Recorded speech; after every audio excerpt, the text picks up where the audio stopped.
Fundamentally, most elections are about the economy. That has always been true. What's striking about the polling in this one is how many voters say they want profound change to the U.S. economy. Young people famously say they identify with socialism pretty strongly. The question is, why is that? It's not just that they're being misinformed. Is the current economy not working for them? Mark Blyth is a professor of political science and international public affairs at Brown University in Providence, and he joins us tonight. Professor, thanks for coming on. So my theory, and I think it's right, is that a lot of young people say they want real economic change because the current economy is not working for them, and the boom that we're seeing in markets isn't reflected in the economy they experience. Do you think that's true? I think there's definitely a lot of truth in that.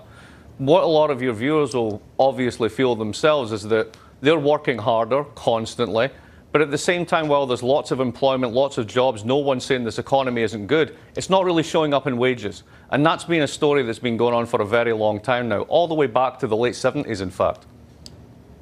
Interesting. So is it also true that young people entering the labor market, say for the first 10 years of employment, 22 to 32, that they are finding themselves behind where their parents' generation was at those ages? That's true, and they've also got something that their parents didn't have in many cases, a very large debt burden coming from student loans. So if you think about what that does, by the time that their parents were getting into their 30s, they're marrying, they're having kids, they're building houses and homes, they're forming assets, as you would say. You're paying off your debt, and you haven't had a chance to do that yet. So that's acting as a drag on their future consumption and ultimately on their lives.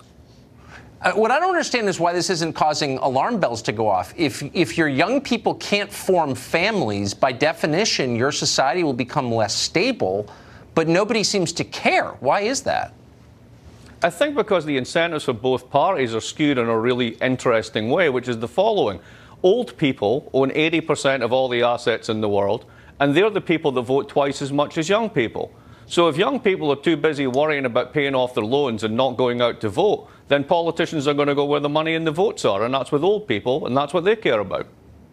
But, I mean, don't long-term you risk having upheavals in your society? Things become really volatile, and that's bad for everybody if you don't have an economy that allows people to get vested in the society?